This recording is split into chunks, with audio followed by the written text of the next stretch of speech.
I was at the height of my career. I was in the best health of my life. And I was suddenly stricken with a very rare disease. We finally realized that I had a rare condition, a plasma cell dyscrasia disorder. I was told I needed a bone marrow transplant. I was having terrible pain in my feet and legs and toes. So at that time, I was wheelchair bound. I was too weak to undergo a bone marrow transplant, built up my pulmonary and respiratory tract, and had a lot of chemo treatments to wipe out all those bad cells to prepare for this bone marrow transplant. When I had it in the months prior, she prescribed OxyContin.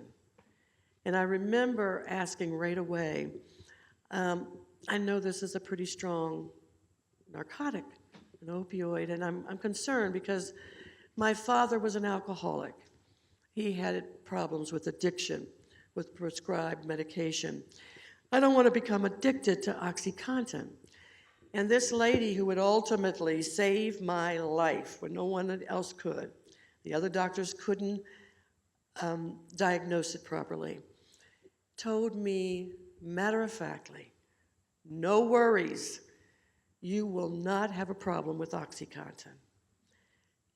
And I thought about it, I questioned her again. She was certain I would have no problem.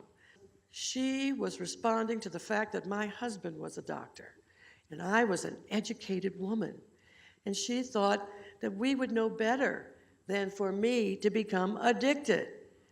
She learned later that anyone can become addicted to opioids. I was dependent on this OxyContin, not because I had pain, because I had reached a level where I was so comfortable and feeling so good, and I could not stop having that feeling and taking those pills. By the time we got home, my husband had to bring my dose out to me in the car.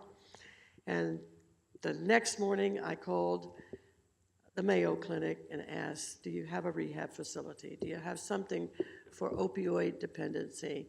And I went for 4 weeks and kicked it, got rid of it, and learned a big lesson. And I think the first thing that I learned is that, you know, you really must be an advocate for your own health care.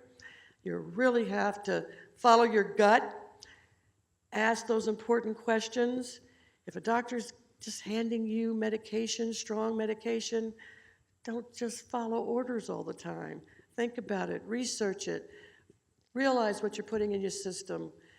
Also, I learned that sometimes storms don't enter our life to cause disruption and chaos. Sometimes they come to clear our path, our thinking. I learned that we must learn to forgive ourselves when we go through these issues and periods in our life where we feel guilt, where we succumb to things that we don't believe we ever would. When you really think about it, an apology isn't worth much unless you're able to forgive yourself. I also learned that we must love ourselves, and that love must be internalized. You can't give love unless you have love to give, and you only love yourself or only love others when you have that love for yourself.